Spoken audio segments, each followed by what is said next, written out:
Your friend over here wants to buy a car. You co-sign with him, so your name is on the loan. And so if he doesn't pay, then it's on you to pay. And Proverbs actually has something to say about this. Proverbs 17:18, and we're doing the Passion Translation again. It says, "It's stupid to run up bills you'll never be able to pay, or to co-sign for the loan of your friend. Save yourself the trouble and don't do either one." This kind of sounds like Dave Ramsey wrote this.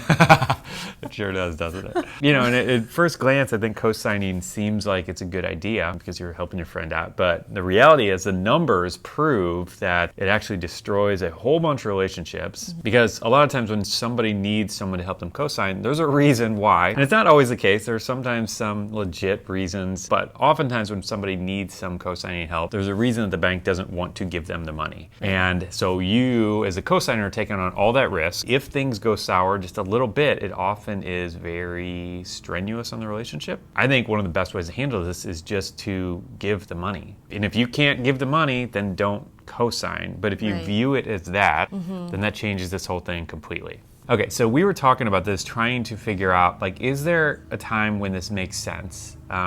To co-sign. It seems like, she gave me an example of a friend of ours years and years ago who was from a different country and couldn't have gotten a loan, blah, blah, blah, blah. Another friend co-signed for him and that one worked out, we think, right? Okay. As far as we know. So yeah, and I'm sure it works out plenty of times, but like, I think our thinking initially was, well, what if you just imagine in your head that you're giving it to them while you're co-signing. So you mentally just decide that you're giving. And I think that's a good idea in theory, but I think, it's the relationship. Yeah, I think that the relationship needs to be aspect. protected. Because if I co-signed for a friend and he did great for an entire year, he was paying the bills every single time. And in my mind, I'm trying to hang on to, all right, I'm paying the bills, but I'm not really, he is. But then he stops or something goes sour at that point and it's a year later. Am I still going to be mentally strong enough to say, oh, well, I just assumed, and I just don't, I think it's going to hurt the relationship. Yeah.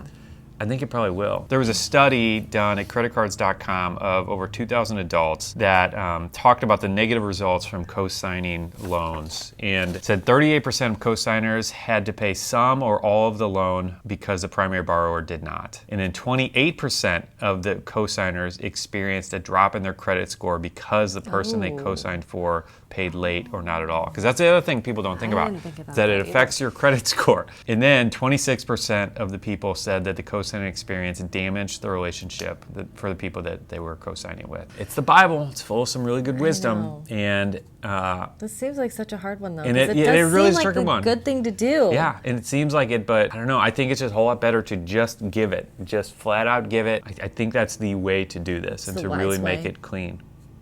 To protect all aspects of it. Yeah.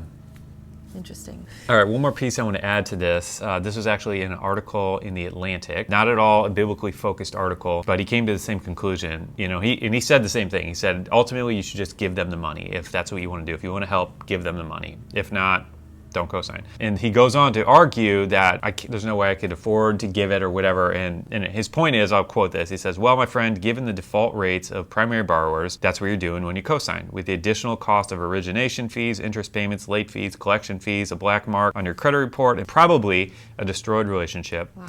Wow. When the primary borrower defaults, you are on the hook, not just for the loan, but also for any late charges and collection fees that may have accrued. If it's a car, the repo man will sell it for cheap at auction and then sue you for the difference. There are no non-recourse auto loans. Meanwhile, your credit will be trashed. Contracts don't always include notice requirements for the secondary borrower, so you may not even find out about the late payments until it's in collections. Whoa. So that's a pretty good, pretty compelling argument not to do it. I'm not co-signing for any more of your loans. I don't care what it is. And if you haven't already, head over to SeedTime.com so you can get your free email course from us on how to master your money using biblical principles. So that's all for today. Have a great rest of your day. Adios.